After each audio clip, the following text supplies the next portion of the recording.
세계 1위 아이스크림은 한국이었습니다. 세계 최고의 통상 전문가가 미국에서 충격 발언을 했습니다. 그 한마디에 미국이 발칵 뒤집혔습니다. 초록색 막대 하나가 전 세계 64개국을 점령했고 미국에서만 2억 8천만 개가 팔렸습니다. 그런데 이 아이스크림은 하마터면 세상에 나오지도 못할 뻔한 실패작이었습니다. 평생 한국을 무시하던 미국의 거물이 왜 제 손으로 쓴 보고서를 찢었을까요? 지금부터 그 충격적인 전말을 공개합니다. 시작하기 전 구독과 좋아요, 그리고 대한민국 파이팅 댓글로 한국을 응원해주세요. 그날 아침 미국 한 대형 마트의 냉동식품 코너는 그야말로 전쟁터였습니다. 매장 셔터가 올라가기도 전부터 사람들은 줄을 섰어요. 새벽 공기가 아직 차가운데도 주차장에는 시동을 끄지 않은 차들이 길게 늘어서 있었습니다. 셔터가 덜컹거리며 올라가자마자 사람들은 카트를 밀며 한 방향으로 우르르 쏟아져 들어갔어요. 카트 바퀴가 매끈한 바닥을 긁는 소리, 누군가 일행을 부르는 다급한 목소리, 어린아이가 엄마 손을 잡아 끄는 소리가 한데 뒤섞였죠. 마치 무슨 한정판 명품이라도 푸는 날 같았습니다. 그런데 그 사람들이 향한 곳은 비싼 프리미엄 아이스크림이 놓인 칸이 아니었어요. 화려한 포장지로 잔뜩 치장한 유명 미국 브랜드도 아니었습니다. 냉동고 한 칸, 차가운 성에가 뿌옇게 서린 유리문 안에는 초록색 막대 아이스크림이 산처럼 쌓여 있었습니다. 사람들은 문을 열자마자 양손 가득 그것을 쓸어 담았어요. 어떤 흑인 노신사는 박스를 머리 위로 번쩍 들어 올리며 한바구음을 지었습니다. 그 옆에서 분홍색 옷을 입은 어린 여자아이가 까치발을 들고 작은 손을 뻗었죠. 인도계로 보이는 두 여성이 서로 박스를 건네주며 깔깔 웃었고 백발의 할머니는 마지막 하나를 집어 들더니 가슴에 꼭 끌어안았습니다. 마치 보물이라도 되는 것처럼요. 직원이 카트에 박스를 가득 싣고 와 진열을 시작했지만 채 다 쌓기도 전에 사람들의 손이 사방에서 뻗어왔습니다. 두 사람이 동시에 마지막 박스에 손을 얹는 순간도 있었어요. 두 사람은 서로를 바라보며 머쓱하게 웃었고 결국 한 사람이 양보하며 어깨를 으쓱했죠. 직원은 진땀을 흘리며 연신 창고를 오갔지만 냉동고는 채워지는 속도보다 비워지는 속도가 훨씬 더 빨랐습니다. 겨우 10분이었습니다. 그 큰 냉동고가 텅 비는 데 걸린 시간이요. 이 매장에서 가장 먼저, 가장 빠르게 비워지는 칸. 수십 년 동안 그 자리를 지켜온 미국 프리미엄 브랜드가 아니라 바다 건너 한국에서 온 그 초록색 막대였습니다. 이름은 메로나였습니다. 한국의 빙그레라는 회사가 만든 멜론맛 아이스크림이죠. 지금 이 작은 막대 하나가 전 세계 64개국에서 팔려나가고 있습니다. 미국에서만 그동안 팔린 양이 무려 2억 8천만 개예요. 이 숫자가 무슨 뜻인지 아십니까? 미국에 사는 사람이라면 거의 한 사람도 빠짐없이 한 번쯤은 이 한국 아이스크림을 입에 넣어봤다는 뜻입니다. 갓난아기와 거동이 어려운 노인을 빼면 거의 모든 미국인의 혀가 이 초록색 막대를 기억하고 있다는 얘기예요. 미국 땅에서 미국 브랜드를 제치고 말입니다. 하지만 진짜 충격적인 이야기는 따로 있습니다. 지금부터 제가 들려드릴 이야기는 바로 이 초록색 막대를 미국 땅에서 완전히 쓸어버리려 했던 한 남자에 관한 것입니다. 그리고 그 남자는 다름 아닌 접니다. 저는 데이비드 카터라고 합니다. 30년 동안 미국 무역대표부에서 통상협상을 맡아온 사람이에요. 업계에서 제 별명은 도살자였습니다. 협상 테이블 맞은편에 앉은 상대 나라 사람들은 제 이름 석자만 들어도 표정이 굳었죠. 어떤 나라의 협상 대표는 저와 마주 앉기 전날 밤 한숨도 못 잤다고 털어놓은 적도 있습니다. 저는 그 말을 칭찬으로 들었어요. 저는 외국 제품이 미국 시장으로 들어오는 길목을 지키는 문지기였고 마음만 먹으면 그 문을 닫아버릴 수 있는 사람이었으니까요. 제 손을 거쳐 미국 진입이 막히거나 높은 관세에 짓눌려 주저앉은 외국 제품이 셀 수 없이 많습니다. 그게 제 일이었고 저는 그 일을 진심으로 즐겼어요. 미국 시장은 세계에서 가장 크고 가장 탐나는 시장입니다. 그 문을 여닫는 권한이 제 손안에 있다는 사실이 저를 어떤 권력자보다도 강하게 만들었죠. 한 나라의 기업이 수년을 공들인 제품도 제 보고서 한 장이면 미국 소비자 앞에 서보지도 못한 채 사라졌습니다. 저는 그게 고청이라고 믿었어요. 미국의 일자리를 지키는 거룩한 일이라고요. 그런 제가 은퇴를 코앞에 두고 마지막으로 맡은 임무가 하나 있었습니다. 워싱턴에서 저를 다시 불러냈거든요. 이유는 단 하나였어요. 한국산 소비재 수출이 미국에서 비정상적으로 빠르게 늘고 있었기 때문입니다. 라면, 과자, 그리고 이 빌어먹을 초록색 아이스크림까지 미국 마트의 진열대를 한국 제품이 야금야금 점령하고 있었습니다. 워싱턴에 높으신 분들은 불안해했어요. 그래서 저에게 특별 검토 보고서를 맡겼습니다. 한국 식품에 호의를 베풀 것인가, 아니면 두꺼운 장벽을 세워 막을 것인가. 그 결정이 제 펜 끝에 달려 있었죠. 솔직히 말씀드릴까요? 저는 펜을 잡기도 전에 이미 결론을 정해놓고 있었습니다. 본격적으로 이야기를 시작하기 전에 이 채널 구독과 좋아요 한번 꾹 눌러주세요. 끝까지 보시면 평생을 통상협상가로 살아온 제가 왜 제 손으로 쓴 그 보고서를 두 손으로 갈기갈기 찢어버리게 됐는지 그 모든 과정을 알게 되실 겁니다. 저는 이 이야기가 그저 한 나라의 자존심에 관한 흔한 이야기인 줄로만 알았습니다. 어느 작은 나라가 운 좋게 만든 군것질거리 하나가 잠깐 인기를 끄는 흔하디흔한 이야기요. 하지만 제가 그 초록색 막대의 껍질을 한 겹 한 겹 벗겨낼수록 그 안에서는 제가 평생 믿어온 모든 것을 산산이 부수는 진실이 모습을 드러냈습니다. 실패가 어떻게 무기가 되는지, 절벽 끝에 몰린 절박함이 어떻게 위대함으로 바뀌는지 말입니다. 그때까지만 해도 저는 확신했습니다. 한국 아이스크림 따위 제 보고서 한 장이면 미국 땅에서 영영 사라지게 만들 수 있다고요. 그 생각이 얼마나 어리석고 오만했는지 저는 그날 아침까지도 까맣게 모르고 있었습니다. 저에게 통상은 협상이 아니었습니다. 전쟁이었어요. 세상 사람들은 무역을 서로 좋은 물건을 주고받는 점잖은 거래쯤으로 생각합니다. 천만에요. 무역은 총성 없는 전쟁입니다. 한 나라의 제품이 다른 나라의 진열대를 차지한다는 건 그만큼 상대 나라의 공장이 멈추고 누군가의 일자리가 사라진다는 뜻이거든요. 거대한 미국 시장이라는 땅을 두고 전 세계의 기업들이 피 터지게 싸웁니다. 저는 그 전쟁터 한복판에서 미국의 깃발을 지키는 사람이었습니다. 제 사무실 벽에는 액자가 하나 걸려 있었어요. 거기엔 제가 무너뜨린 외국 제품들의 목록이 빼곡히 적혀 있었습니다. 어떤 나라의 자랑이던 가전제품, 어떤 나라가 국가 사업으로 밀던 농산물, 어떤 대기업이 사활을 걸었던 신제품. 저는 그것들을 하나씩 협상 테이블 위에서 짓밟았고 그 목록을 볼 때마다 묘한 쾌감을 느꼈죠. 부끄러운 줄도 몰랐습니다. 그게 애국이라고 굳게 믿었으니까요. 그런 저에게 한국식품 검토 보고서가 떨어진 날, 저는 코웃음부터 쳤습니다. 제 보좌 분석가인 에밀리가 두꺼운 자료 뭉치를 들고 회의실로 들어왔어요. 그녀는 28살의 똑똑한 친구였습니다. 일처리가 빈틈없었고 숫자 앞에서 거짓말을 하지 않는 사람이었죠. 그녀는 자료를 화면에 띄우고는 조심스럽게 입을 열었습니다. 부대표님, 한국 아이스크림 수출이 생각보다 심각합니다. 미국 안에서만 2억 8천만 개가 팔렸고요. 작년엔 한국 전체 아이스크림 수출이 사상 처음으로 1억 2천만 달러를 넘어섰습니다. 단순한 유행으로 보기엔 흐름이 너무 또렷합니다. 저는 의자에 깊숙이 몸을 기대며 비싼 커피를 한 모금 마셨습니다. 잔에서 올라온 쌉싸름한 향이 차가운 회의실 공기 속으로 천천히 퍼졌죠. 저는 안경을 코끝으로 슬쩍 내리고 그녀를 빤히 바라봤습니다. 에밀리, 한국이 잘하는 게 뭐지? 네, 반도체, 자동차, 배터리. 거기까지야. 그건 나도 인정해. 하지만 디저트는 달라. 아이스크림이라는 건 말이지. 미국과 유럽이 수백 년 동안 지켜온 우리의 영역이라고. 김치나 담그던 나라가 갑자기 아이스크림으로 세계를 논한다니. 이건 농담도 정도껏 해야지. 에밀리가 무언가 말하려 했지만 저는 손을 들어 그녀를 막았습니다. 이건 거품이야. 한류인지 뭔지 아는 유행에 잠깐 올라탄 것뿐이라고. K-팝이 좀 뜨니까 그 나라 라면이 팔리고, 라면이 좀 팔리니까 그 옆에 있던 아이스크림까지 슬쩍 묻어가는 거지.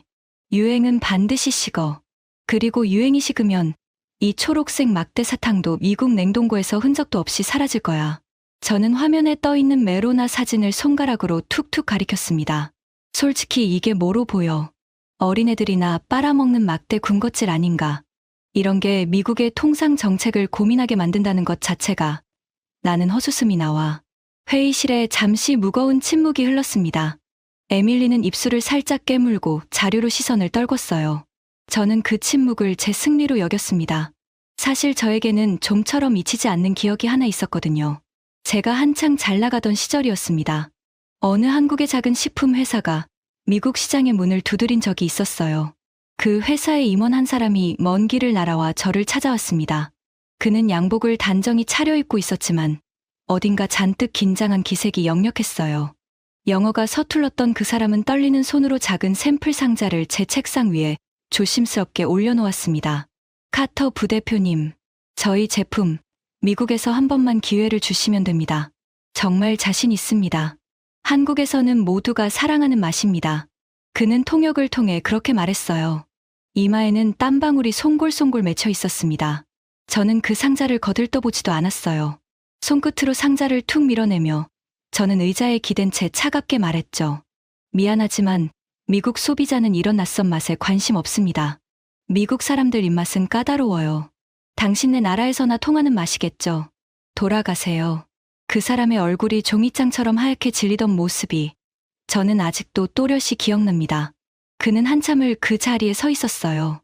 무슨 말을 더 하려는 듯 입을 달싹였지만 결국 아무 말도 하지 못했습니다.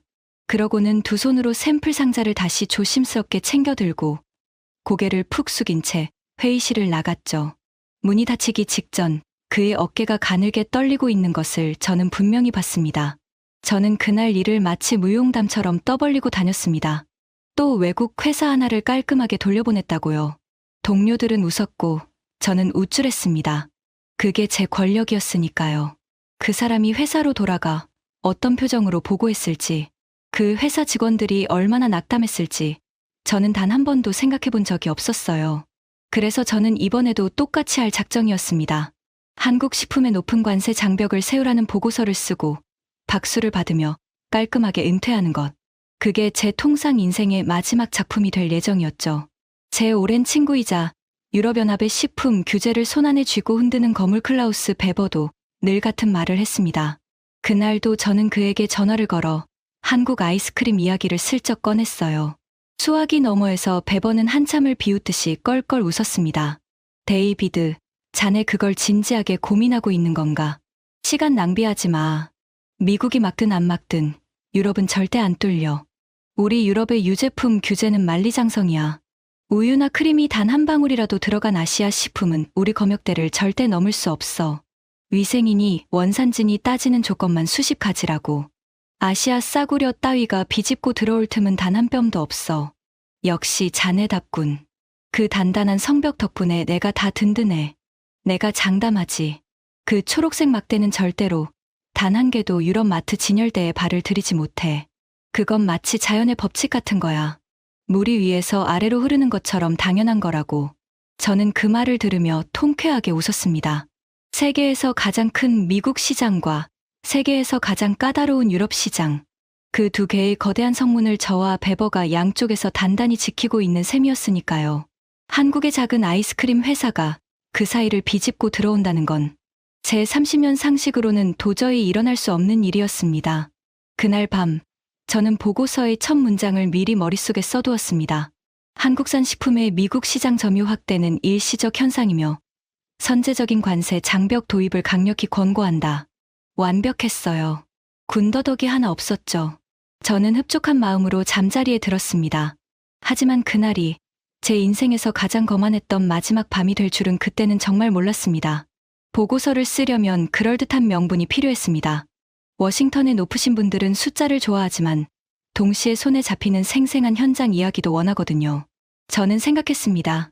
직접 마트에 나가서 이 초록색 막대를 사가는 사람들이 죄다. 한국 교민들뿐이라는 걸 두 눈으로 확인하자고요. 그러면 제 보고서는 한층 더 강력해질 테니까요. 소비층이 특정 이민자 집단에 국한되어 있어 시장 확장성이 제한적이라는 한 줄을 추가할 작정이었습니다. 그 한 줄이면 관세 장벽의 명분은 충분했어요. 며칠 뒤 저는 에밀리와 함께 미국 최대 유통업체인 코스트코의 한 매장으로 향했습니다.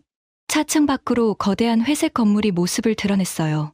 주차장은 이미 차들로 빽빽하게 들어차 있었습니다. 저는 비웃음을 흘리며 차 문을 열고 내렸죠.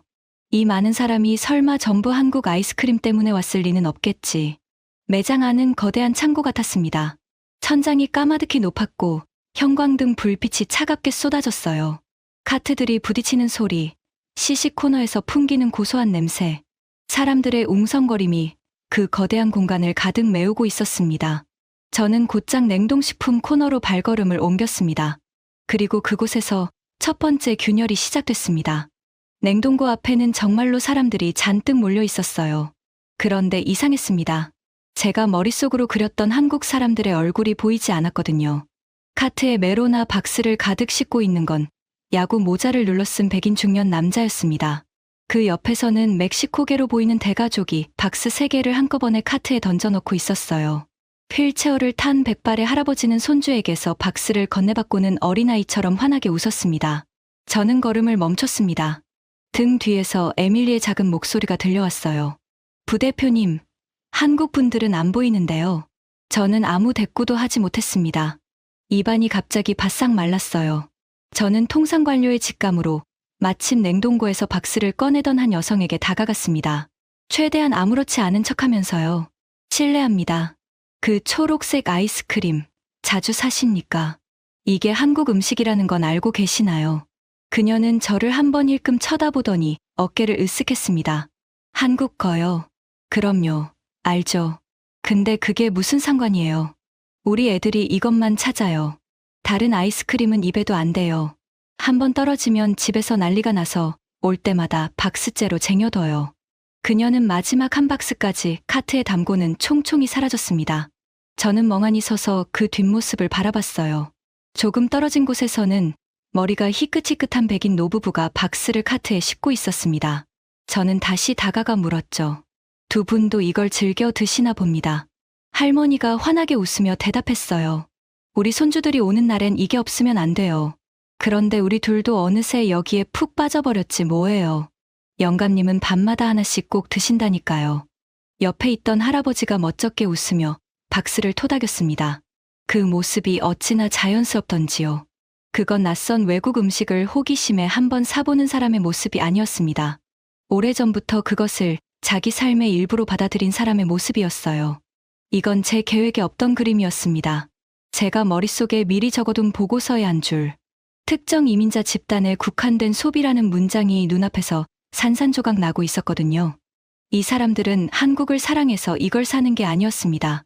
그냥 이 아이스크림이 좋아서 다른 걸 못 먹을 만큼 좋아서 사는 거였어요. 국적 같은 건 애초에 안중에도 없었습니다. 그때 매장 직원처럼 보이는 사람이 빈 냉동고를 채우러 카트를 끌고 왔습니다. 저는 그를 붙잡고 물었어요. 그 매장의 냉동식품 관리를 맡고 있다는 중년의 남자였습니다. 이 제품, 원래 이렇게 빨리 나갑니까? 그는 박스를 진열하며 한숨 섞인 웃음을 지었습니다. 빨리 나가는 정도가 아니에요. 솔직히 말씀드릴까요? 우리 매장 냉동고 중에서 이 칸이 제일 골치 아파요. 아침에 가득 채워놔도 점심이 되기 전에 텅 비거든요. 본사의 물량을 더 달라고 사정사정하는 게 제 일과예요. 이 동네에서 제일 비싼 미국 프리미엄 브랜드도 이만큼은 안 나가요. 저도 이게 무슨 조화인지 잘 모르겠습니다. 그냥 사람들이 미친 듯이 좋아해요. 그는 잠시 멈추더니 멋쩍게 한마디를 덧붙였습니다. 저요. 사실 저도 집 냉동고에 한 박스 있습니다. 그러고는 다시 바삐 자리를 떴어요. 저는 그 자리에 한참을 서 있었습니다. 가슴 한구석이 묵직해지는 기분이었어요. 저는 애써 마음을 다잡았습니다. 직접 확인해보기로 했죠. 맛이 그렇게 특별할 리가 없어. 그냥 가격이 싸니까 사는 거겠지. 냉동고에 마지막으로 남아있던 메로나 한 개를 집어들었습니다. 손끝에 닿은 포장지가 얼음장처럼 차가웠어요. 매장 한쪽 구석으로 가서 천천히 포장을 뜯었습니다. 에밀리가 옆에서 흥미롭다는 듯 저를 지켜봤죠. 저는 한 입 베어 물었습니다. 순간 저도 모르게 눈썹이 꿈틀했어요. 입안에서 부드럽고 진한 무언가가 사르르 녹아내렸습니다. 차갑지만 날카롭지 않았고 달콤하지만 결코 느끼하지 않았어요. 멜론이라는 이름과는 어딘가 다른 더 친근하고 둥근 맛이었습니다. 제가 평생 먹어온 미국의 그 어떤 막대 아이스크림과도 달랐어요. 미국 제품들은 그저 차갑고 달기만 했는데 이건 입안 전체를 부드럽게 감싸 안는 느낌이었습니다. 마지막에는 은은한 향이 코끝에 오래 남았죠. 저는 그 자리에 선 채로 그 막대를 끝까지 다 먹었습니다. 그리고 마지막 한 입을 삼켰을 때 등골이 서늘해지는 기분이 들었어요. 맛있군. 저도 모르게 그 말이 입 밖으로 새어나왔습니다. 에밀리가 눈을 동그랗게 떴어요. 방금 맛있다고 하셨어요. 부대표님. 아니, 아무것도 아니야. 저는 황급히 고개를 저으며 빈 막대를 쓰레기통에 던져 넣었습니다. 하지만 막대를 쥐었던 손끝이 미세하게 떨리고 있었어요. 인정하고 싶지 않았지만 제 혀는 이미 알고 있었습니다. 이건 거품도 잠깐의 유행도 아니라는 사실을요. 이건 그냥 정말로 잘 만든 물건이었습니다. 누군가가 오랜 시간 정성을 쏟아 다듬고 또 다듬은 맛이었어요. 차로 돌아오는 길, 저는 한마디도 하지 않았습니다. 운전석 옆에서 에밀리가 조심스럽게 말을 걸어왔어요. 부대표님, 보고서 방향이 좀 달라질까요? 저는 창밖을 바라보며 이를 악물었습니다. 아니, 맛이 좀 있다고 해서 시장을 정복하는 건 아니야. 미국에서 맛있는 음식이 어디 한둘인가. 이건 그냥 어쩌다 잘 만든 제품 하나가 운이 좋았던 것뿐이라고. 내가 반드시 증명해 보이겠어. 이 빙그레라는 회사가 미국에서 그저 운이 좋았을 뿐이라는 걸 말이야. 말은 그렇게 했지만 제 마음 한구석에서는 처음으로 작은 의심이 고개를 들고 있었습니다. 운이 좋았다면 어떻게 64개국이라는 숫자가 나왔을까? 운이 좋았다면 어떻게 세계에서 가장 까다롭다는 코스트코의 모든 매장을 뚫고 들어갔을까? 운이 좋았다면 어떻게 저 백발의 노부부가 밤마다 그것을 찾게 만들었을까? 저는 그 의심을 애써 짓눌렀습니다. 하지만 한 번 쩍 갈라진 틈은 다시는 말끔하게 메워지지 않는 법이죠. 그날 밤, 저는 좀처럼 잠을 이루지 못했습니다. 어두운 천장을 멍하니 바라보며 그 부드러운 맛을 자꾸만 떠올렸어요. 그리고 결심했습니다. 이대로는 보고서를 쓸 수 없다고요. 이 한국 아이스크림의 진짜 정체를 끝까지 파헤쳐서 이것이 거품에 불과하다는 확실한 증거를 내 손으로 찾아내겠다고 말입니다. 며칠 뒤, 저는 빙그레라는 회사와 이 초록색 막대의 시작점을 향해 깊이 파고들기 시작했습니다. 그리고 그 과정에서 저는 제 30년, 통상 인생을 송두리째 뒤흔드는 충격적인 진실과 정면으로 마주하게 됩니다. 거의 망할 뻔했던 한 아이스크림이 어떻게 세계 1위가 되었는가. 한 알의 멜론에서 시작된 그 믿을 수 없는 이야기는 이제부터가 진짜 시작이었습니다. 다음 날부터 저는 사무실에 틀어박혀 이 한국 아이스크림이 어떻게 미국을 점령했는지 그 경로를 샅샅이 추적하기 시작했습니다. 운이 좋았다는 증거를 찾기 위해서였죠. 그런데 자료를 파고들수록 저는 점점 더 깊은 수렁으로 빠져들었습니다. 첫 번째로 제 머리를 한 대 후려친 것은 미국인들이 원래 이런 막대 아이스크림을 먹는 사람들이 아니었다는 사실이었습니다. 우리 미국 사람들은 커다란 통에 든 아이스크림을 숟가락으로 푹푹 떠먹는 문화에 익숙했어요. 막대 아이스크림은 어린애들이나 먹는 거라는 인식이 강했죠. 그런데 이 한국 회사는 부드럽고 크리미하면서도 손에 들고 간편하게 먹을 수 있는 막대 아이스크림으로 그 단단한 식습관을 바꿔버린 겁니다. 에밀리가 자료를 정리하며 말했어요. 부대표님, 떠먹는 아이스크림만 먹던 미국 사람들이 한국식 막대 아이스크림을 한번 맛보면 다른 걸 안 찾는다고 합니다. 이게 입소문을 타고 무섭게 퍼진 거예요. 저는 인정하고 싶지 않았습니다. 사람의 식습관을 바꾼다는 게 얼마나 어려운 일인지 알아. 그걸 외국 회사가 미국 땅에서 해냈다고. 두 번째 충격은 더 컸습니다. 이 회사는 한국에서 팔던 멜론맛 하나만 미국에 달랑 가져온 게 아니었어요. 미국 사람들의 입맛이 한국과는 완전히 다를 수 있다는 걸 일찌감치 간파하고 딸기, 망고, 코코넛, 피스타치오 같은 다양한 맛을 따로 만들어서 내놓은 겁니다. 미국 사람들에게 이 초록색 막대는 그냥 멜론맛 아이스크림이 아니라 여러 과일 맛이 나는 부드러운 아이스크림으로 자리 잡고 있었어요. 나라마다 입맛을 잘게 쪼개 연구한 결과였죠. 더 기가 막힌 건 이웃 나라에서는 우리에게는 낯설기 짝이 없는 토란 맛 아이스크림이 원조 멜론맛 못지않게 팔리고 있다는 사실이었습니다. 그 나라 사람들이 가장 좋아하는 맛을 정확히 찾아내 거기에 딱 맞춘 거예요. 저는 헛웃음이 나왔습니다. 이 사람들 진열대 한 칸을 차지하려고 나라별로 맛을 새로 설계하고 있어.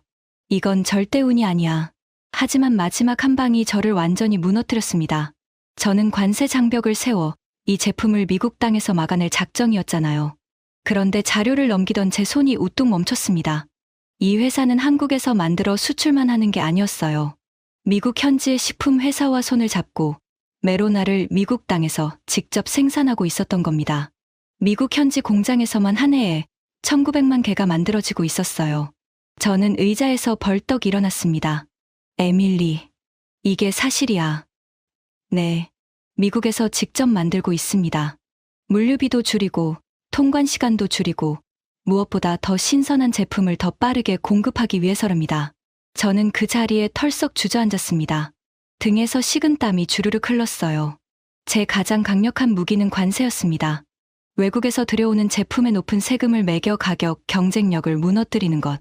그게 제 30년 통상 인생의 핵심이었죠. 그런데 이 회사는 이미 미국 안에서 만들고 있었습니다.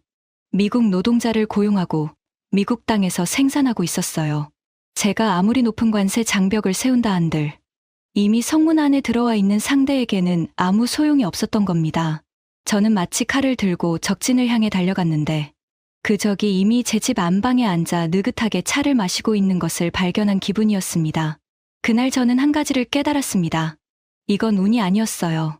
이건 치밀하게 계산된 무서울 만큼 영리한 전략이었습니다. 저는 처음으로 두려움 비슷한 감정을 느꼈어요. 도대체 이 빙그레라는 회사는 어떤 사람들이 모여서 어떻게 굴러가는 곳일까? 저는 그 시작점을 직접 확인해야만 했습니다. 그리고 며칠 뒤 저는 한 한국 사람과 마주 앉게 됩니다. 그 사람의 입에서 흘러나온 이야기는 제가 상상조차 못한 것이었습니다. 제가 만난 사람은 장도연이라는 한국 남자였습니다. 빙그레의 해외 사업을 총괄하는 사람이라고 했어요. 나이는 50을 훌쩍 넘긴 듯했습니다. 머리는 희끗희끗했고 눈가에는 깊은 주름이 자리 잡고 있었어요. 신입사원 시절부터 이 회사와 함께 굴러왔다고 했습니다. 30년 가까운 세월을요. 저는 그를 만나기 전 속으로 비웃었습니다. 어차피 운으로 성공한 회사의 직원일 테니 그럴듯한 자랑이나 늘어놓겠지 하고요. 저는 그의 길을 단숨에 꺾어놓을 작정으로 회의실에 들어섰습니다. 악수를 나눌 때 그의 손은 두툼하고 단단했습니다. 화려한 말솜씨를 가진 사람 같지는 않았어요. 저는 자리에 앉자마자 도발적으로 물었습니다. 솔직히 말씀드리죠. 당신 회사 제품이 미국에서 잘 팔리는 건 그냥 운이 좋았던 것 아닙니까? K-팝 덕, 한류 덕을 본 거잖아요. 장도연은 잠시 저를 바라보더니 옅은 미소를 지었습니다. 그러고는 천천히 입을 열었어요. 카터 부대표님, 저희 메로나가 어떻게 태어났는지 아십니까? 사실 이 아이스크림은 하마터면 세상에 나오지도 못할 뻔했습니다. 저는 의외의 말에 눈썹을 치켜 올렸습니다. 그가 들려준 이야기는 이랬습니다. 오래전 한 개발자가 새로운 아이스크림 맛을 찾겠다는 일념 하나로 동남아시아로 시장 조사를 떠났답니다. 그곳에서 그는 난생 처음 멜론이라는 과일을 만났어요. 그 시절 한국에서 멜론은 아무나 쉽게 먹을 수 있는 과일이 아니었습니다. 귀한 손님에게나 대접하던 고급 과일이었죠. 그 향긋하고 달콤한 맛에 흠뻑 반한 개발자는 이걸로 아이스크림을 만들면 대박이 나겠다고 확신하고 멜론을 한국으로 가져왔습니다. 그런데 부대표님, 막상 진짜 멜론 과육을 넣어서 아이스크림을 만들어 보니 맛이 영 별로였습니다. 별로였다고요? 네. 그 시절 한국 사람들에게 멜론 맛은 너무 낯설고 생소했거든요. 시식해본 사람들의 반응이 아주 차가웠습니다. 이게 대체 무슨 맛인지 모르겠다는 혹평이 줄을 이었죠. 이대로 내놨다간 참패할 게 불 보듯 뻔했습니다. 저는 어느새 그 이야기에 빨려들고 있었어요. 그래서 어떻게 했습니까? 장도연의 눈빛이 깊어졌습니다. 개발자가 고심 끝에 기막힌 생각을 해냈습니다. 한국 사람들에게 가장 익숙하면서도 멜론과 향이 가장 비슷한 맛이 뭘까? 그렇게 떠올린 게 바로 참외였습니다. 한국 사람이라면 누구나 사랑하는 과일이죠. 그래서 겉은 멜론처럼 먹음직스러운 초록색을 그대로 살리되 속맛은 한국인이 사랑하는 참외에 가깝게 만든 겁니다. 결과는 어땠습니까? 폭발적이었습니다. 멜론이라는 고급스러운 이름과 이미지는 그대로 가져가되 입안에 착 감기는 익숙한 맛으로 사람들의 마음을 단번에 사로잡았어요. 출시되자마자 그 해에만 240억 원어치가 팔려나갔습니다. 전무후무한 기록이었죠. 저는 잠시 말을 잃었습니다. 장도연이 조용히 덧붙였어요. 재미있는 건 그 다음입니다. 메로나가 대박이 나자 진짜 멜론 맛을 그대로 옮긴 경쟁 제품들이 시장에 우르르 쏟아졌습니다. 하지만 대부분 소리 없이 사라졌어요. 사람들의 입맛에는 진짜 멜론보다 그 익숙한 맛이 훨씬 친근했으니까요. 실패할까봐 고심하고 또 고심해서 바꾼 그 선택이 오히려 메로나를 30년 넘게 살아남게 만든 가장 강력한 무기가 된 겁니다. 저는 그 말을 듣는 순간 머리를 둔기로 한 대 얻어맞은 기분이었습니다. 실패해서 태어난 것, 망할까봐 두려워 내린 결정이 오히려 최고의 무기가 되었다. 저는 평생 실패를 짓밟으며 살아온 사람이었습니다. 외국 회사의 실패와 좌절을 즐기던 사람이었죠. 그런데 이 작은 한국 회사는 자신의 실패 앞에서 도망치는 대신 그것을 끌어안아 무기로 바꿔냈던 겁니다. 저는 마지막으로 물었습니다. 제 목소리가 저도 모르게 조금 누그러져 있었어요. 당신은 이 회사가 자랑스럽습니까? 장도연은 한참 동안 창밖을 바라봤습니다. 그러고는 나직이 말했어요. 저는 신입사원 시절 이 초록색 막대를 트럭에 가득 싣고 작은 가게들을 일일이 돌아다녔습니다. 그때는 이게 바다 건너 60개가 넘는 나라에서 팔리게 될 거라고는 꿈에도 생각 못했죠. 자랑스럽냐고요. 저는 그저 한 번도 포기하지 않았을 뿐입니다. 그 담담한 한마디가 제 가슴 깊은 곳을 묵직하게 짓눌렀습니다. 회의실을 나서며 저는 더 이상 이것을 운이라고 부를 수 없게 됐습니다. 하지만 제 마지막 자존심이 발버둥을 쳤어요. 그래, 한국에서야 그렇다 치자. 하지만 세계 무대는 다르다. 특히 일본 같은 디저트 강국 앞에서는 이 한국 아이스크림도 별 수 없을 거다. 저는 그 사실을 확인하기 위해 한 일본인 전문가를 찾아갔습니다. 그리고 그곳에서 제 예상은 또 한 번 처참하게 빗나갔습니다. 제가 찾아간 사람은 사토 겐지라는 일본 사람이었습니다. 일본에서 손꼽히는 아이스크림 명인이자 큰 영향력을 가진 유통 바이어였어요. 일본은 자타가 공인하는 디저트 강국입니다. 정교하고 섬세한 과자와 아이스크림으로 세계에 이름난 나라죠. 게다가 한국과 일본은 오랜 세월 서로를 의식해온 사이입니다. 저는 확신했습니다. 자존심 강한 이 일본 명인이라면 분명 한국 아이스크림을 한 수 아래로 깔볼 거라고요. 저는 그의 입에서 나올 한국 비판을 제 보고서에 인용할 생각이었습니다. 디저트 본고장 일본조차 한국 제품을 인정하지 않는다고요. 사토 겐지는 백발을 단정하게 빗어넘긴 기품 있는 노인이었습니다. 그는 정갈하게 우려낸 차를 제 앞에 내놓았어요. 김이 모락모락 피어오르는 찻잔에서 은은한 향이 번졌습니다. 저는 단도직입적으로 물었습니다. 명인께서는 한국 아이스크림을 어떻게 보십니까? 솔직히 일본 제품에 비하면 한 수 아래 아닙니까? 사토는 찻잔을 천천히 내려놓았습니다. 그리고 한동안 침묵하더니 뜻밖의 말을 꺼냈어요. 카터 씨, 맛으로만 따지면 일본 아이스크림은 세계 어디에 내놓아도 손색이 없습니다. 그건 제 평생의 자부심입니다. 그렇겠죠. 하지만 그가 저를 똑바로 바라봤습니다. 그 눈빛에는 깊은 씁쓸함이 담겨 있었어요. 세계 무대에서는 한국이 이겼습니다. 저는 제 귀를 의심했습니다. 방금 뭐라고 하셨습니까? 사토는 깊은 한숨을 내쉬었습니다. 우리 일본은 좋은 제품을 만드는 데는 누구보다 자신이 있었습니다. 하지만 그 자부심이 오히려 우리를 가두었어요. 우리는 우리 방식만 고집했습니다. 우리 입맛에 맞는 제품을 우리 방식대로만 팔려고 했죠. 그 사이 한국은 나라마다 사람들의 입맛을 새로 연구하고 그 나라에 맞는 맛을 만들고 현지에 공장까지 세웠습니다. 우리가 망설이고 있는 동안 그들은 움직였어요. 그는 잠시 말을 멈췄다가 나직이 덧붙였습니다. 부끄러운 이야기지만 솔직히 인정합니다. 미국 마트의 그 좋은 자리, 유럽의 진열대. 그건 어쩌면 우리 일본이 차지했어야 할 자리였는지도 모릅니다.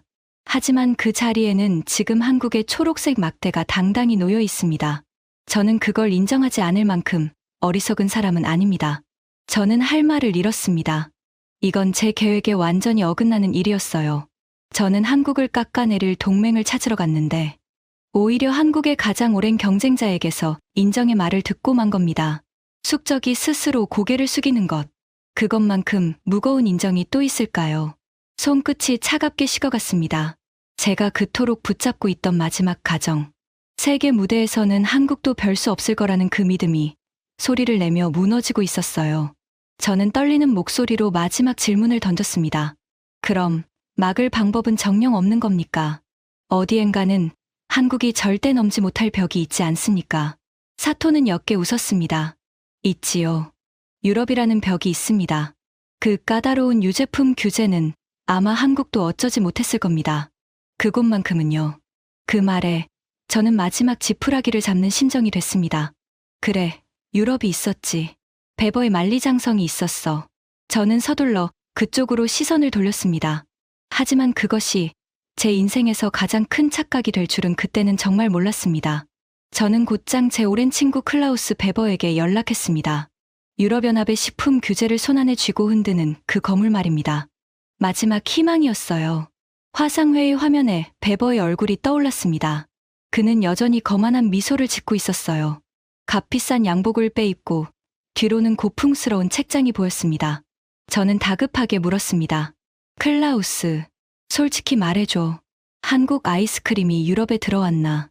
베버는 코웃음을 쳤습니다. 데이비드, 자네 목소리가 왜 그래?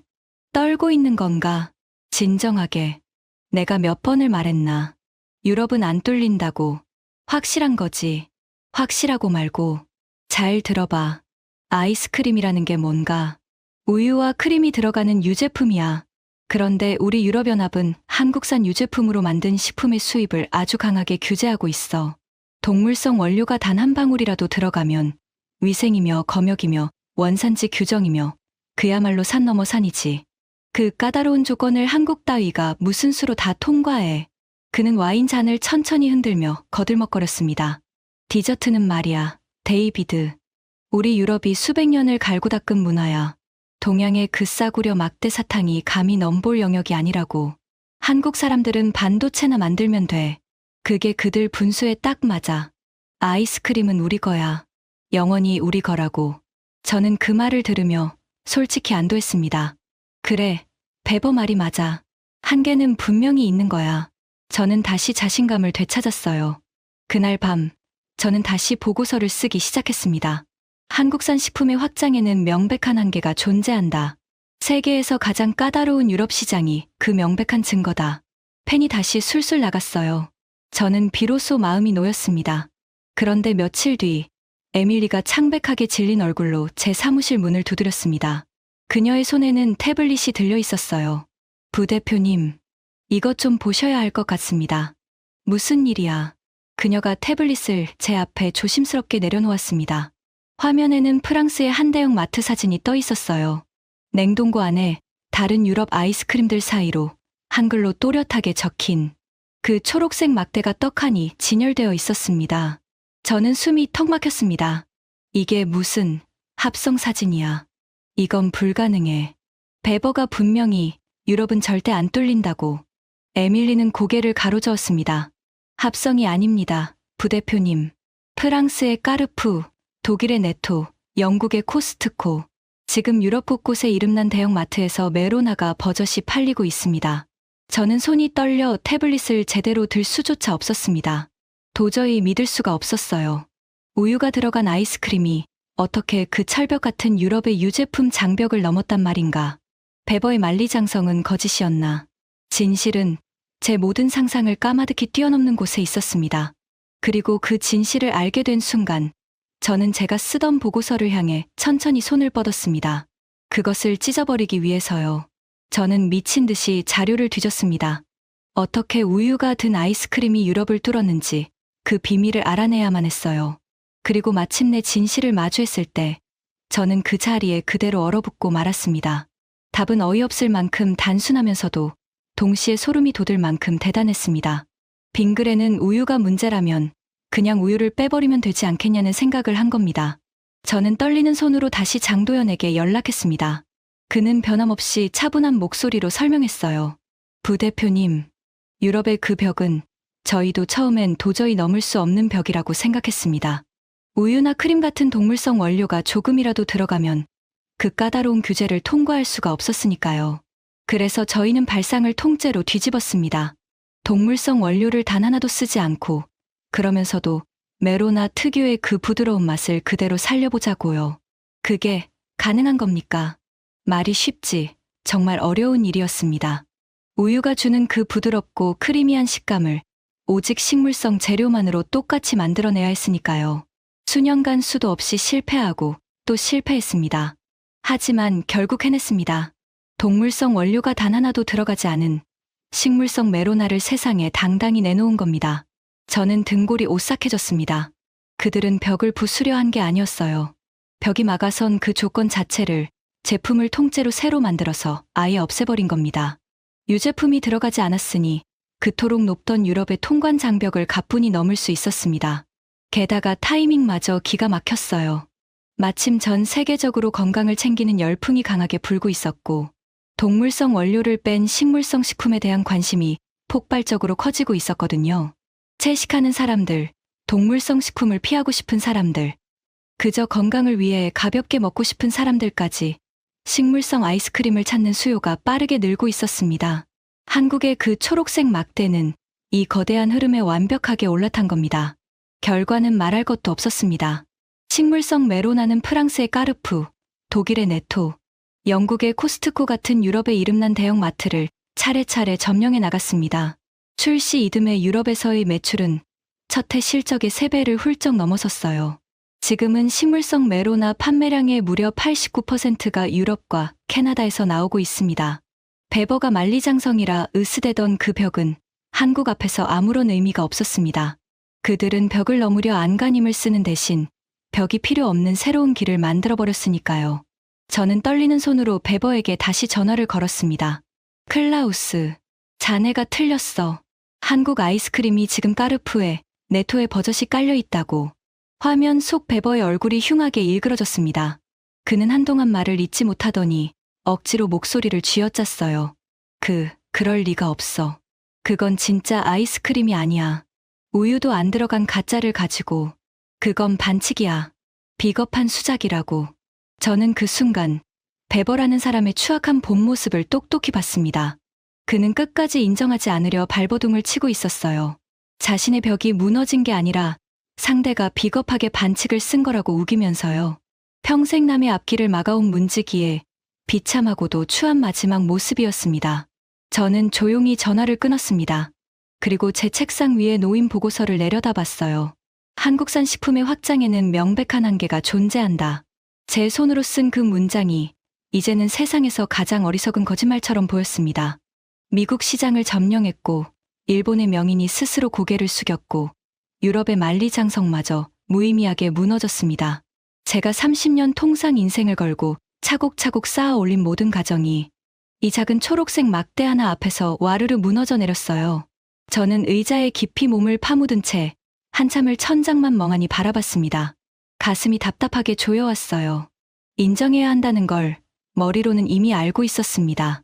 하지만 평생을 도살자로 살아온 제 자존심이 마지막까지 버티고 있었죠. 그때까지도 저는 몰랐습니다. 이 이야기에는 제 자존심을 완전히 무릎 꿇게 만들 마지막 진실이 아직 남아 있다는 것을요. 그 진실은 단순한 성공의 비결 따위가 아니었습니다. 그건 한 나라가 벼랑 끝에서 살아남기 위해 처절하게 몸부림친 가슴 시린 이야기였습니다. 저는 이제 이 한국 아이스크림이 대체 어디까지 갔는지 끝까지 확인해야겠다는 생각이 들었습니다. 그리고 그 끝에서 저는 가장 충격적인 사실과 정면으로 마주했어요. 식물성 메로나가 연무는 유럽만이 아니었습니다. 배버가 가짜라고 반칙이라고 그토록 비웃던 바로 그 제품. 동물성 원료가 단 하나도 들어가지 않은 그 제품이 또 하나의 거대한 시장으로 가는 문을 활짝 열어젖혔습니다. 바로 중동이었어요. 저는 평생 중동의 이슬람 시장은 외국 디저트에 사실상 닫혀있는 곳이라고 여겼습니다. 그곳에서는 종교적인 이유로 음식에 아주 엄격한 기준을 적용하거든요. 이슬람 율법에 따라 만들어졌다는 할랄 인증을 받아야만 현지에서 제대로 팔 수 있습니다. 그 까다로운 인증의 벽은 미국이나 유럽의 그 어떤 유명 브랜드에게도 결코 만만한 게 아니었어요. 그런데 식물성 메로나는 애초에 동물성 원료를 전혀 쓰지 않았기 때문에 그 까다로운 할랄 인증을 받기가 훨씬 수월했습니다. 빙그레는 이 기회를 놓치지 않았어요. 인기 제품들의 할랄 인증을 받아 사우디아라비아를 비롯한 중동 시장 공략에 적극적으로 나선 겁니다. 저는 자료를 보며 헛웃음을 흘렸습니다. 그리고 그 헛웃음은 곧 깊은 탄식으로 바뀌었어요. 유럽의 높은 장벽을 넘으려고 어쩔 수 없이 만든 그 제품 하나가 뜻하지 않게 중동이라는 새로운 황금 시장까지 열어준 겁니다. 사막의 뜨거운 무더위 속에서 달콤하고 시원한 한국산 아이스크림을 즐기는 사람들이 점점 늘어나고 있었어요. 배버가 가짜라 손가락질하던 바로 그 제품이 미국도 유럽도 쉽게 들어가지 못한 시장의 문을 열어버린 겁니다. 저는 더 이상 버틸 수가 없었습니다. 하지만 제 마음속에는 마지막 의문 하나가 남아 있었어요. 도대체 이 회사는 왜 이렇게까지 필사적이었을까? 왜 벽이 나타날 때마다 도망치지 않고 기어이 그 벽을 넘거나 돌아갈 새 길을 만들어냈을까? 저는 그 답을 반드시 알아야만 했습니다. 저는 다시 장도연을 찾아갔습니다. 이번에는 따지러 간 게 아니었어요. 그저 진심으로 묻고 싶었습니다. 장도연 씨, 솔직히 묻겠습니다. 당신 회사는 왜 이렇게까지 필사적으로 바다 건너 시장을 두드린 겁니까? 도대체 무엇이 당신들을 이렇게까지 만든 거죠? 장도연은 한동안 말이 없었습니다. 창밖으로 시선을 옮기더니 천천히 입을 열었어요. 그의 목소리에는 그동안 보지 못했던 어떤 깊은 무게가 실려 있었습니다. 카터 부대표님, 사실 저희에게는 말 못할 속사정이 있었습니다. 속사정이요? 네, 저희가 그토록 절박하게 해외로 나간 데는 그럴 수밖에 없는 이유가 있었습니다. 바로 저희 나라 시장의 위기 때문이었어요. 그는 잠시 숨을 고르고 말을 이었습니다. 부대표님, 혹시 아십니까? 한국은 지금 아이들이 정말 빠르게 줄어들고 있습니다. 저출산이 심각해지면서 어린이와 청소년 인구가 해마다 줄고 있어요. 그런데 아이스크림의 가장 큰 손님이 바로 그 아이들이거든요. 주요 손님이 사라지니 시장이 쪼그라들 수밖에요.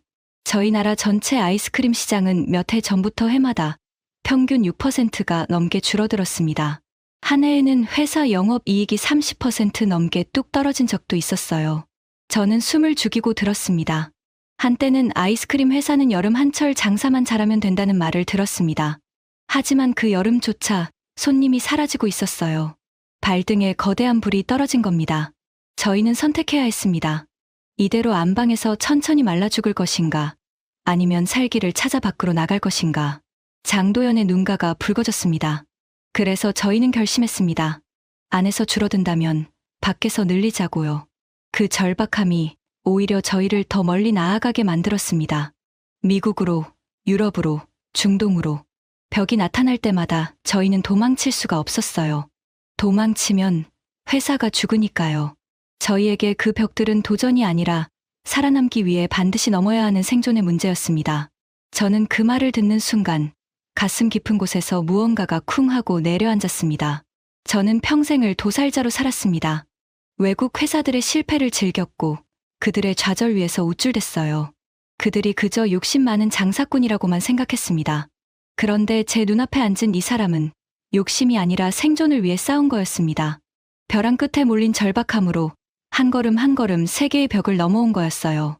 운이 아니었습니다. 한류 덕도, 우연도 아니었어요. 그건 살아남기 위해 몸부림친 사람들이 피땀으로 일궈낸 위대함이었습니다. 벼랑 끝에서 기어이 피워낸 꽃이었어요. 그 순간 오래전 제 사무실 문을 고개 숙이고 나가던 한 한국 사람의 떨리던 어깨가 떠올랐습니다. 저는 그때 그 사람의 절박함을 비웃으며 짓밟았던 겁니다. 부끄러움이 파도처럼 밀려왔어요. 제 얼굴이 화끈거렸습니다. 저는 천천히 자리에서 일어나 장도연에게 손을 내밀었습니다. 장도연 씨, 제가 당신들을 완전히 잘못 봤습니다. 장도연은 잠시 놀란 표정을 짓더니 제 손을 따뜻하게 맞잡았습니다. 그의 손은 여전히 두툼하고 단단했어요. 수십 년 동안 단 한 번도 포기하지 않은 사람의 손이었습니다. 그 무렵 베버에게서 마지막으로 연락이 왔습니다. 화면 속 그의 얼굴은 어딘가 초췌해져 있었어요. 그는 여전히 인정하지 못하겠다는 듯 투덜거렸습니다. 데이비드, 이건 일시적인 거야.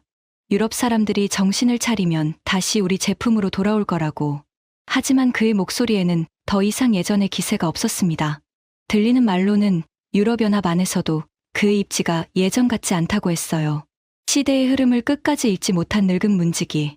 세상은 이미 저만치 앞서가는데 그는 홀로 무너진 성벽 앞에 서서 아직도 제 벽이 건재하다고 우기고 있었습니다.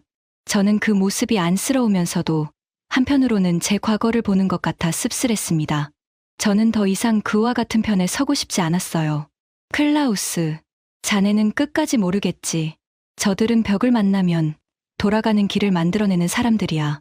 그런 사람들은 절대 막을 수 없어. 저는 조용히 통화를 끝냈습니다. 그리고 깨달았어요. 이제 제가 할 일이 무엇인지를 말입니다. 며칠 뒤 워싱턴의 한 회의실. 제 통상 검토 보고서를 발표하는 자리였습니다. 넓은 회의실에는 정부의 고위 관료들이 가득 앉아 있었어요. 모두가 제 입에서 나올 결론을 기다리고 있었습니다. 평생 도살자로 살아온 제가 당연히 한국 식품에 두꺼운 관세 장벽을 세우라고 권고할 거라 믿으면서요. 그게 제 마지막 작품이 될 거라고 다들 그렇게 생각했습니다. 저는 단상에 올랐습니다. 손에는 2개의 보고서가 들려 있었어요. 하나는 제가 처음에 쓴 것이었고 다른 하나는 며칠 밤을 꼬박 새워 새로 쓴 것이었습니다. 저는 먼저 처음에 쓴 보고서를 들어 올렸습니다. 여러분, 저는 이 보고서에 이렇게 썼습니다. 한국산 식품의 확장은 일시적 현상이며 선제적인 관세 장벽 도입을 권고한다고 말입니다. 회의실이 술렁였습니다. 몇몇은 만족스럽다는 듯 고개를 끄덕였어요. 그때 저는 그 보고서를 2 손으로 단단히 잡았습니다. 그리고 모두가 보는 앞에서 그것을 천천히 찢었습니다. 종이가 찢어지는 소리가 조용한 회의실에 또렷하게 울려 퍼졌어요. 사람들의 눈이 휘둥그레졌습니다. 이 보고서는 틀렸습니다. 웅성거림이 커졌습니다. 누군가 자리에서 벌떡 일어나 따지듯 물었어요. 카터 부대표, 지금 무슨 짓을 하는 겁니까? 저는 차분하게 새 보고서를 들어 올렸습니다. 저는 지난 몇 주간 그 초록색 막대를 직접 쫓았습니다. 그리고 깨달았습니다. 우리는 지금 단순한 아이스크림 하나를 막을지 말지 고민하는 게 아닙니다. 우리는 벽을 만나면 그 벽을 넘거나 새 길을 만들어내는 어떤 정신과 마주하고 있는 겁니다. 저는 사람들을 천천히 둘러봤습니다. 관세 장벽은 소용없습니다. 그들은 이미 미국 땅에서 직접 만들고 있어요. 우리 노동자를 고용하고 우리 경제에 기여하면서요. 그들은 운으로 성공한 게 아닙니다. 자기 나라 시장이 무너지는 절박함 속에서 살아남기 위해 세계의 모든 벽을 하나씩 넘어온 겁니다. 미국이 막아온 일본도, 유럽의 그 까다로운 규제도, 닫혀있던 중동의 문조차도요. 우리가 그들에게서 배워야 할 것은 그들을 막을 방법이 아닙니다. 벼랑 끝에서도 포기하지 않는 그 끈기입니다. 회의실은 무거운 침묵에 휩싸였습니다. 저는 말을 이었어요. 저는 30년 동안 외국 회사들의 꿈을 짓밟는 일을 자랑으로 여겼습니다. 떨리는 손으로 제품을 내밀던 사람들을 차갑게 돌려보냈죠. 저는 그게 힘이라고 믿었습니다. 하지만 이제는 압니다. 진짜 힘은 남을 막는 데 있는 게 아니라 끝내 포기하지 않는 데 있다는 것을요. 저는 새 보고서를 단상에 가만히 내려놓았습니다. 제 마지막 권고입니다. 장벽을 세우지 마십시오. 대신 우리도 그들처럼 절박하게, 그들처럼 끈질기게 다시 일어섭시다. 그게 우리가 할 일입니다. 그날 이후 저는 통상협상가로서의 삶을 내려놓았습니다. 제 사무실 벽에 걸려있던 제가 무너뜨린 외국 제품들의 목록. 저는 그 액자를 조용히 벽에서 내렸습니다. 더 이상 그것이 자랑스럽지 않았으니까요. 생각해보면 참 신기하지 않습니까? 동남아 출장길에 우연히 만난 멜론 한 통에서 시작된 작은 이야기가 하마터면 망할 뻔한 그 초록색 막대 하나가 지금 미국 코스트코의 냉동고를 가장 먼저 텅 비우고 프랑스 마트의 진열대를 당당히 차지하고 사막의 뜨거운 더위까지 시원하게 식혀주고 있으니까요. 실패할까봐 두려워 과감하게 맛을 바꾸고 막힌 시장을 뚫기 위해 우유를 빼는 용기를 내고 안방 시장이 좁아지자 세계로 눈을 돌린 그 모든 절박한 순간들이 하나둘 모여서 오늘의 메로나를 만든 겁니다. 화려하지 않아도 엄청나게 비싸지 않아도 자기만의 확실한 색깔을 굳게 지키면서 끊임없이 새로운 길을 개척하면 결국에는 전 세계가 알아준다는 것. 그 작은 초록색 막대 하나가 평생 남을 막아온 저에게 그 사실을 똑똑히 가르쳐 준 겁니다. 여러분도 혹시 마트 냉동고에서 그 초록색 막대를 보신다면 한 번쯤 떠올려 보세요. 이 작은 아이스크림 하나에 얼마나 드라마틱한 위기와 결단의 이야기가 숨어 있는지를 말입니다. 그러면 그 맛이 훨씬 더 달콤하게 느껴지실 겁니다. 지금까지 한국을 무시하던 미국의 통상거물 데이비드 카터가 겪은 충격적인 이야기였습니다. 화려하지 않아도 비싸지 않아도 끝까지 포기하지 않으면 결국 세계가 알아본다는 것. 우리가 만든 작은 초록색 막대 하나가 그것을 온 세상에 증명했습니다. 이 자랑스러운 이야기를 여러분 주변에도 널리 공유해 주세요. 포기하지 않는 끈기가 위대한 역사를 만듭니다. 구독과 좋아요도 부탁드립니다. 지금까지 감동 새벽이었습니다. 감사합니다.